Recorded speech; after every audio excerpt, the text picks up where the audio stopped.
Welcome back to Macabre Mondays, where mystery meets the macabre with your favorite deadly host. I'm Ale. Today's episode is extra special because for the very first time, we're stepping into the supernatural and spine-chilling world of fiction with none other than New York Times and internationally best-selling author J.D. Barker. If you're unfamiliar, J.D. is known for his gripping, edge-of-your-seat stories that just mix thriller, horror, and a touch of the supernatural. He's perhaps best known for his breakout hit, The Fourth Monkey, but more recently, his upcoming novel, Something I Keep Upstairs, which is inspired by a real-life haunted house. I've been absolutely loving it thus far. So stick around because later in the episode, we'll share how you can win an overnight stay at this very haunted location that inspired his most recent book. And believe me when I tell you, you don't want to miss the opportunity.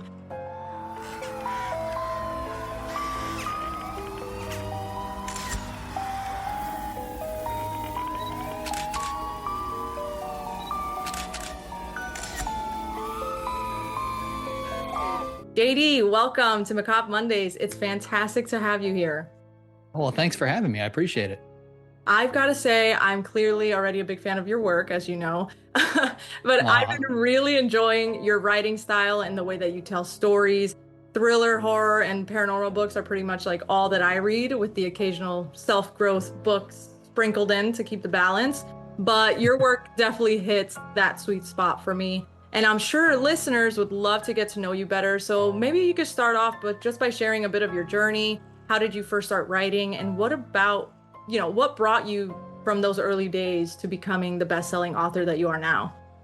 Oh, wow. So my overnight success took about 30 years from start to finish. It's one of those things, like I grew up reading, I loved books as a kid, was constantly had my head buried in them. I loved writing. I started writing when I was little. I've got a sister who's 15 months younger than me. I used to write up like short stories and I would staple them, and I created a library in my room and she'd check them out and I charge her late fees.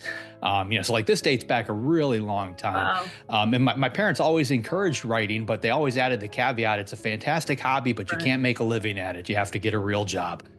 So I did what I was expected to do. I went off to college, I got a couple of degrees, got a corporate job, but I would come home and write at night to stay sane. I worked do you know what a book doctor and a ghostwriter is? Yes. Yeah, so I did that for 23 years. I basically helped other people fine-tune their novels, rewrite them and help them get ready for publication. And I did that while I was doing the corporate gig. My last real job, I was a chief compliance officer at a brokerage firm, which is as horrible as it sounds. But I would come home and I would work on these books. And then over those couple of decades, I had 6 different ones that hit the New York Times list that all came out with other people's names on the cover that I had written, which gets old after a while. So I set out to finally start writing my own books. Wow, that's incredible though. And is that kind of the catalyst of why you were just, what am I doing? Like, I'm doing this for everyone else. Do it for me. Well, that 6 hit up. My wife pulled me aside and she's like, listen, I know you want to become a full-time author. Let's figure out a way to do it. But we were kind of stuck because I had the corporate gig. I had a really good salary and we had the trappings of that. We had a big house, we had cars, we had a boat, so we had to sustain that lifestyle. Right. So she came up with this crazy plan. We sold everything that we owned. We bought a tiny little duplex in Pittsburgh, rented out one side to some tenants, and we lived in the other side, and basically got our expenses down to nothing so that I could live off of savings, long enough to write that first book. Wow, that's amazing. Honestly, I mean, that's what's so great about wives, They're so supportive. I tell my husband that the whole time. Yeah, I mean, honestly, if she hadn't pushed me to do that, I'd probably still be sitting behind that desk, doing a job that I absolutely hated, because you get comfortable. It's tough to walk away from that. A lot of times I'm like, what am I doing? I feel like I want to do something more. And then you get kind of caught up in that whole ifs of it all. You're working, you're kind of cushioned. It's very comfortable, and it's kind of hard to step out of the bounds because then everyone's like, what are you doing? It's like, I'm trying to be happy. I'm trying to pursue a passion, but, and super inspiring. I love hearing all that from your story of how you started and where you are now. And since we're all about the sinister, the strange, and the spooky here, I'd love to just ask you, like, what's the first ghost story or creepy tale you remembered that really just kind of stuck with you as a kid? Something that made you look over your shoulder, or had you sleeping with the lights on? Yeah, so I grew up without a TV in the house. So like I said, we were reading at a very early age. And I started off with like Hardy Boys and Nancy Drew and stuff like that. And then I read some of the classics. My mom owned an antique store, and we used to go to a lot of garage sales and yard sales.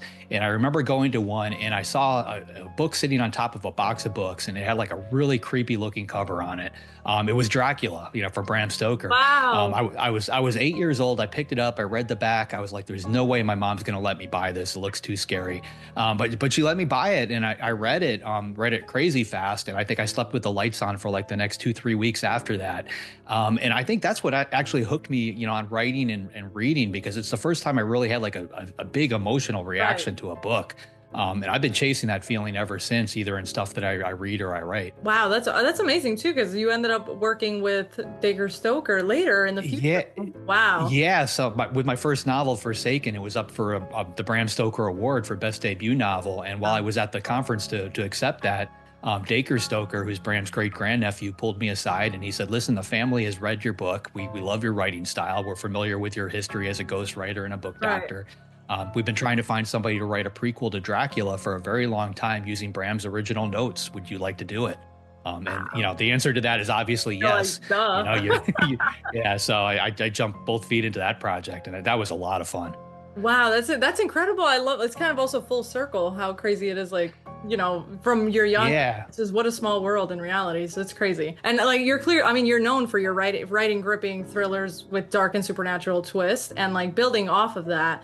Like, what was it that just kind of pulled you into this genre? Was it just because you discovered, Dracul at that thrift store, or what was it that just kind of made you feel more of like, this is what I want to write for the rest of my life? I think because the book scared me so much, I honestly, I've been trying to replicate that ever since, like when I write a book like Something I Keep Upstairs, it actually took me 4 years to write this book. And normally I can write a book in 3 or 4 months. Like, it's not normally a long process, but I kept coming into these scenarios where I would write something that either freaked me out, or I would discover something about the house, because it is a real house. Right. And, it would make me question whether I really want to put this down on paper or not. I kept putting the book aside and having to come back to it. It's by far the scariest thing I've ever written. Oh my God. Okay. You're giving me goosebumps, because every time, like, I've been reading it, and anytime like I finish a chapter, I have to go straight to my husband. I'm like, "Tom, here's the update. Like, here's the synopsis of what's going down." And so, but it's funny too, because I was first introduced to your work through The Fourth Monkey, which I have to admit, I'm a big fan of the 4MK series now, and it had me saying the F word quite a few times as I was reading it. How do you? Oh, no. I mean, in a good and a bad way, It's funny because when I write a lot of books with James Patterson, and like I think we were halfway through the first one, he's like, "You use the F word way too much." I was like, "You got to dial it back." And I'm like, "But it's cops, cops swear." Yeah. You got to keep it real. No, for sure. And I'm originally from New Jersey, so to me, it's very, I'm like, my husband's like, "Make sure you tone it down on the sailor mouth." I'm like, "I would never." It's funny because now I've got a 7-year-old daughter, and like I've learned to dial it back, at home. Like, we don't curse in front of her, just for that reason. And it's funny because it just jumps out at me that much more now when people swear. Like, I look around real quick to make sure none of the little ones are nearby. Yeah, that's so funny. Yeah. Well, like, so how did you manage to kind of get into the minds of such unsettling and disturbing, but yet realistic characters like in 4MK? That was another one where there were scenes that I wrote that really creeped me out. It's hard to explain. Like, when I'm writing a story, I come up with the characters first. I basically get to know them as well as I know, like a real person in my life. And then I come up with the plot, and I drop these, essentially real people into that scenario, and I let them tell me the story. Like, if you do it properly, like, everybody's going to have a different reaction to a particular thing that happens. So you follow along. So for me, it's a lot like watching a movie that's just playing out in my head, and I'm writing it down as fast as I possibly can. And with 4MK, like, I had no idea where that story was going. I let the characters tell me, and that's part of the fun. I discover it right along with the reader. Man, I love that. And I mean, that really just kind of keeps you drawing to like, oh, what else can I do here? Where else can we go? Like, what, if they're telling you the story themselves. So that's such an interesting way to look at it. That's great. And so where do you usually draw inspiration for creating the characters in your book? It comes from all over the place. I've got an app on my phone called Simple Note, and one of the documents is literally called Ideas. and I drop anything I can possibly think of in there. And to give you an idea, like I had a husband and wife character, Brendan and Abby Hollander, that I had in there for years. I knew they were going to be, like roughly in their 20s, late 20s, early 30s, married for about 10 years, both working separate jobs and kind of living separate lifestyles. They see each other first thing in the morning, they go off to work, they come home at night, watch an hour on Netflix, and then they kind of go to sleep. And, after 10 years, like I wanted their marriage to be a little stale. And I knew that, at some point, Brendan would come really close to cheating, but not quite get there. Right. The two of them basically have a heart-to-heart talk and realize we want to try and save this. And I knew I wanted to start whatever story I had with them in a therapist's office, basically talking about what happened and how they're going to move past it. I had them for years just sitting there in that document. And then one night, my wife and I were talking over dinner, and she does real estate. She had just bought a house in Georgia, and it's big. It had 7 bathrooms in it. And we were talking about renovating it. And I just casually mentioned this company called Bath Fitters. We've all seen the commercials. They come in one day and retrofit your bathroom. But that's all we did is we discussed it. We talked about it. And that night on our phones, we both started seeing ads for Bath Fitters. We started seeing commercials on TV for Bath Fitters. And I started to research this and realized that when we basically agree to the terms of service in our phones, we give them permission to listen 24/7. So like my phone is sitting next to me. It's listening to this conversation. And they grab keywords out of the air and they'll use that to target market you. So I started thinking about, where does that information go? Who controls it? So I basically put that together with Brendan and Abby. So at one point they're sitting in the therapist office and the therapist recommends they download an app. It's called Sugar and Spice. It's essentially Truth or Dare for adults. And it starts off with very benign little things to try and spark their marriage up. But at one point, Abby loads a dare up. And it says, would you kill a total stranger to save someone you love? And she clicks yes on it. And a map comes up with a pin and a timer. And that's essentially the basis of the story. But, it took both of those parts to come together. It's almost like chocolate and peanut butter. Right. Two totally unexpected things come together and it just works. Wow, that's amazing. Is the story out yet? Are we still? Yeah, that one came out last year. It's called Behind a Closed Door. There's a movie in the works that out in Hollywood. Wow, amazing. Look at you, JD. Where are they planning on streaming it? Do you have any more information on the? No, at this point, they're working on a feature film. They've got a writer attached to it. They're working on the script. Wow. But I've got no idea where it's going to end up. I've got 8 different projects in what I call various stages of Hollywood hell. And literally, nothing has actually gotten filmed yet. But they keep sending me option payments, which is almost as good as, yeah. So sooner or later, it's a numbers game. Something will get to the screen. So I'm just waiting like everybody else. Right. No, clearly. That's awesome, though. I can't wait. I did see that was one of the books that you've written before. And so it's on my queue.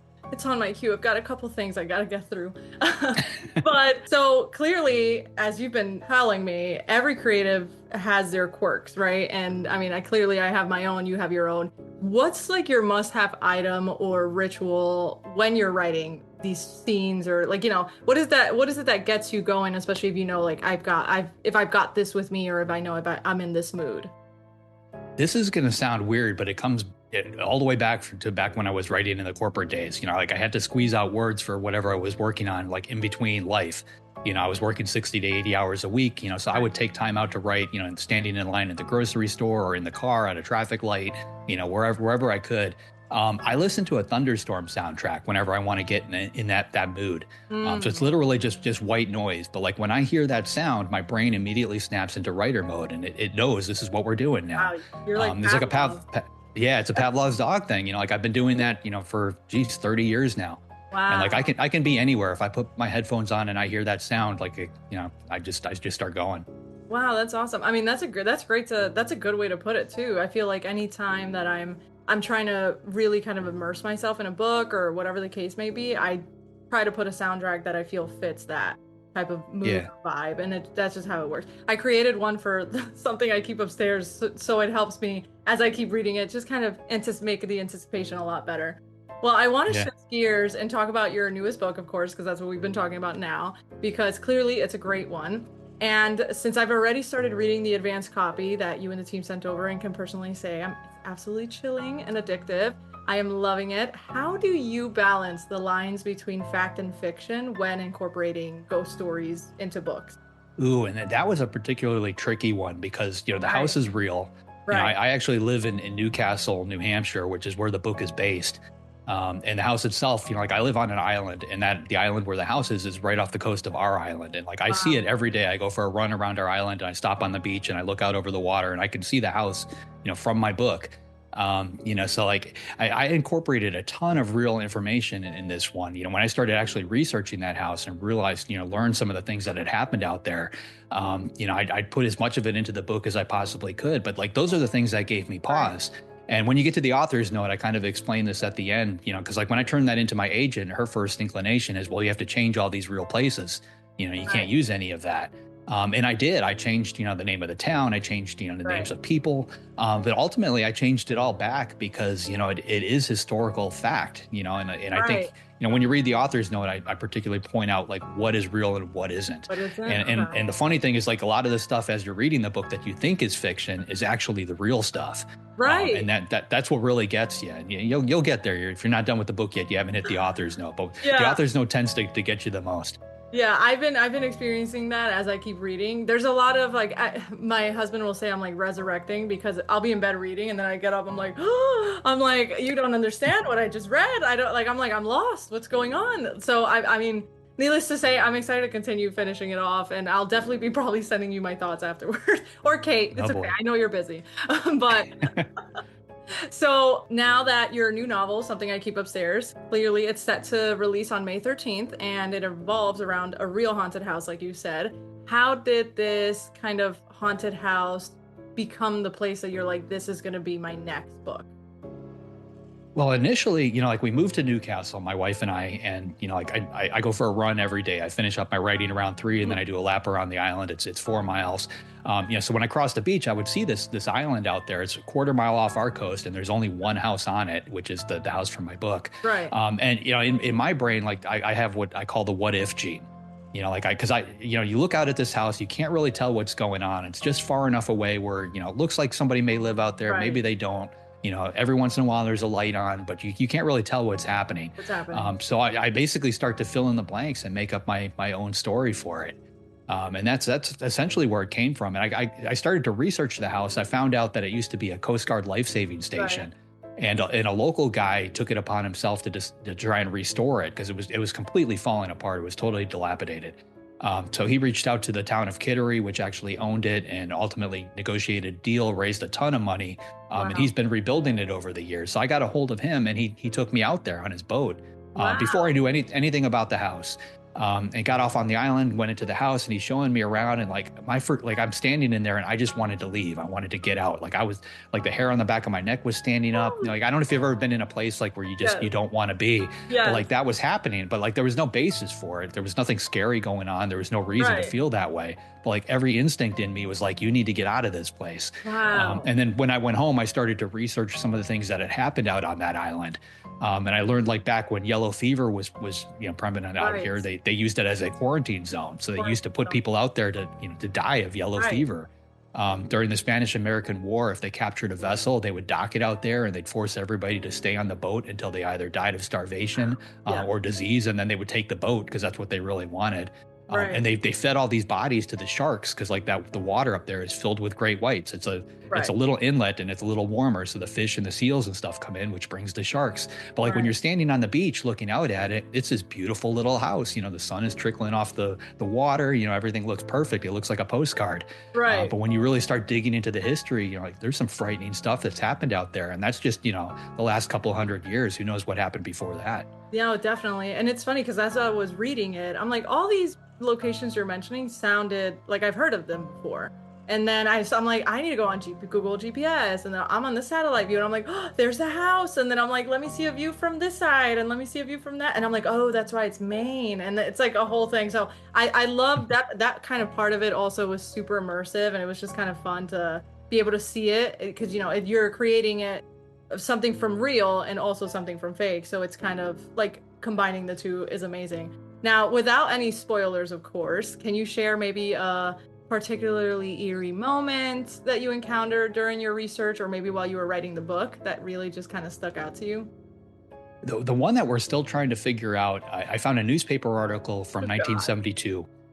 Somebody went camping out on the island because you can get there by boat. You just have to be very careful. There's a lot of granite and stuff. But he was out there camping. He found 2 bodies buried in the sand right on the beach there. So that immediately all the law enforcement officers come in, try to figure it out. Right. The island is right on the coast of Maine and New Hampshire, so Right. it kind of became this hot potato. Nobody wanted this particular case, so they brought in the FBI, and the FBI took it over.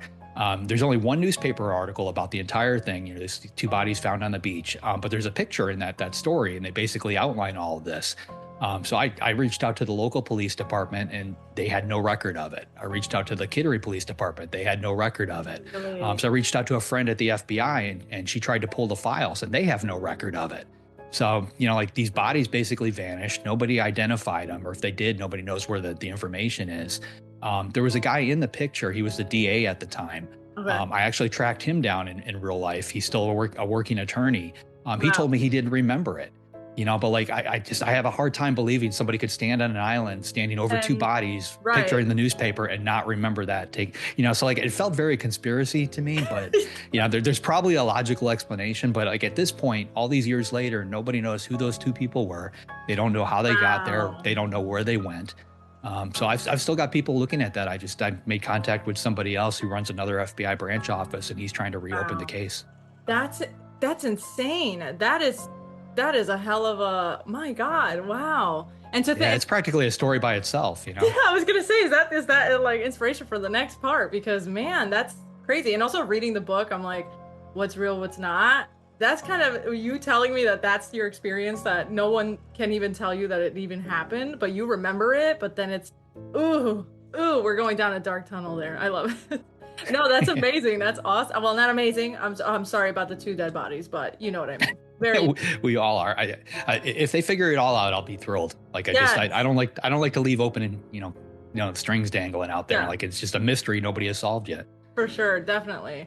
Now, JD, I wanted to sneak in some fun macabre themed questions to ask you that I know the listeners and me, especially me probably, would love to hear the answers to. But if ghosts are real, okay, I believe they are, who's one historical figure that you'd absolutely not want haunting your house? Wow. Not want one haunted, because I've actually got, living in New England, there's a lot of weirdness here. I was gonna say, my wife and I looked at this house 3 times, and nobody told us there was a cemetery in the backyard. We actually found it later. No way. Yeah, no ghosts in the house. Geez, I think I've got a feeling being a ghost would be boring. And if they actually haunt people, that's probably why. They're probably trying to get, something to liven up whatever's going on in their world. So I don't think I'd want somebody creative, so I think of like, Edgar Allan Poe or somebody like that. Like I wouldn't want him haunting my house. Yeah. Reading Bram Stoker's journals, like I had access to all that when I wrote the prequel to Dracula. Right. He had some extremely dark thoughts. So that's another one that I probably wouldn't want anywhere near me. Okay, good. Yeah, that sounds good. I remember when I was like, every time I get together like a set of questions, I'm like, how would I answer them? Because I'm like, what? No, I wouldn't want that either. I think my choice was like Lizzie Borden. I'm like, please, I just don't need that. I don't need that energy at the house. No, nobody needs that. Yeah, no, and I'm like, I don't even have to explain it. Yeah. Well, what's one item that you would never want to see mysteriously move by itself in your home? Ooh, I've got a couple of them. You can't see it on here. So I've got a cane off on the side that's got a sword in it. That's really old. It belonged to a guy named Arminius Vanbury, who's actually in Dracul. He was a real person. So that one kind of freaks me out. I've got a couple items like that. I've got a very old ring, kind of see over my shoulder, like the silver handle of it. I'm a big fan of Supernatural. That's actually like one of the props from the TV show Supernatural. That's it's awesome. an angel blade. That's awesome. Yeah, so any of these things in my office, if they were to get moved and I wouldn't like that, they would probably freak me out. Gotcha. That's valid. That's a very valid answer. Okay, now if you could sit down for coffee with one fictional horror or thriller character, it could be your own or someone else's, who would it be and what would you want to ask them? Ooh, I don't know if it would be a thriller character, but I'd love to talk to Charles Dickens. Oh.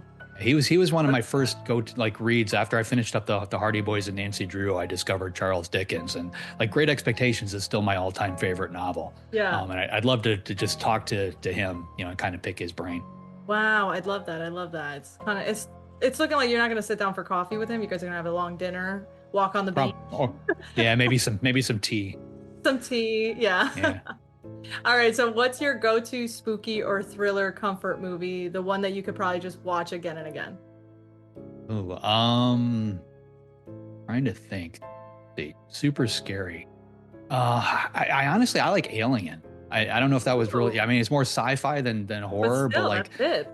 Yeah. yeah. I mean, everything about it. Like even the tagline, "In space, nobody can hear you scream." Like that. That Oh, completely sums it all up. eerie. And Yeah. yeah, that's one I've watched over and over. I've kind of gotten lucky. Do you remember a movie called Flatliners from the '90s? It sounds somewhat familiar, but no. Yeah, so it came out in 1990. It had a huge cast. It had Kiefer Sutherland, Julia Roberts, Billy Baldwin, Yes. Oliver Platt. It's about med students who decide to kill each other one at a time and then bring themselves back to try and figure out if there's any kind of life after death. It's one of my all-time favorite movies, and it stood the test of time. And recently, one of the guys who wrote it, his name's Peter Filardi. He's actually on one of my other projects. Uh-huh. We started talking about 2 years ago, and I told him I had an idea to reboot the franchise. And at the time, he didn't have Wow. the rights, and he called me back about a year ago and said, "You know what, JD, I just got the rights back. If you still want to do it." No So we've way. actually we've got a book coming out. We literally just finished the first draft. The ARC copies are with the attorneys and stuff going through them right now. Awesome. But I'm getting the opportunity to reboot one of my favorite scary movies from the '90s. Look at you. Wow. Little JD Barker, who was like, had no Yeah. TV, is probably looking up at you right now and is like, yeah, you go, man. Well, for many of our listeners, I'm pretty sure they're feeling inspired by your journey after hearing all of this. I know you've talked openly about going from, the unfulfilling corporate job to pursuing your passion for writing full time. Can you share a bit about that experience making the leap and, and if you have any advice that you'd want to give to someone contemplating a similar big life change, pursuing a passion? I mean, the one thing I tell everybody is just to chase that dream, Yeah. because it's so like the years just fly by. And before you know it, you're going to be sitting on a porch in a rocking chair, wondering what if, like I could have done this, I could have done that. And, Right. you're better off just pulling that Band-Aid off and just trying. And like it took like the scenario that my wife and I created, we were living off of savings. Like I literally had to make it work. Right. Or I would have to go back to another job that I didn't like, so like I think that kind of pressure really helped. Right. Being in the cushy job kind of hurt me because I got so comfortable. It's Right. Stephen King worked in like laundromats and like really horrible jobs, because he Yeah. wanted the writing thing to be this brass ring. And I think he, because of that, he chased it and got there a little bit sooner. Right. So I don't give up on your dream. If there's something you want to do, just pursue it. Life is too short. It's so true. I feel like I've been putting myself through a lot of inspirational quotes and stuff. And one of the ones that always stick out to me when somebody asks these type of questions is like, well, if not now, then when? Like when are you Yeah. well, like you said, right when you're in the rocking chair, you might not have the time, the energy, or even the will to be able to do the things that you'd want to do now. So why, if not now, then when? So for sure, I love it, love it, love it. So inspirational. I might put that on a bumper sticker, so I'll let you know. But now, as I mentioned at the beginning of the episode, for our brave listeners, JD and his team is having a thrilling and exciting giveaway. You and 3 friends could win an overnight stay at an actual haunted house that inspired JD's latest novel, Something I Keep Upstairs. That makes his debut on May 13th, just a few weeks away. All the details and the giveaway link will be in this episode's description. I'll also be posting the link in bio on Macabre Mondays socials. And don't forget to pre-order your copy of the book. It's definitely a must-read. You won't forget it. I know I'm eager to get my hands on a physical copy myself. So looking forward to it. But before we wrap up today's episode, JD, what's next on your horizon? Any exciting new projects you'd like to share with us or that you can share with us? The Flatliners one that I just mentioned, you're going to Yeah. see that probably in the press very shortly. We announced it when we first started. Now that the book is done, there's probably some film news coming out very soon. Right. So you're going to see that one come up next. And I'm in the middle of another book with James Patterson, which is always fun. Right. Which is that the writer that just released? That one just came out. That came out, I don't know, Right. when was it? March 17th, so about 2-3 weeks ago. Yeah. Hit the list at number 2. We got stuck behind Rebecca Yarros on the New York Times bestseller list. Dragons. Yeah, we beat her on a bunch of other lists, but not the New York Times list. So Oh next time. man. Next book, just add a dragon somewhere. That's the thing. it'll work I out. literally I called Patterson up when we hit the list. I was like, we need to have a dragon. Like that's where we failed. No, seriously, no, that's funny. Well, lastly, how can our listeners best find you online, follow your work, and stay updated on your upcoming books and events?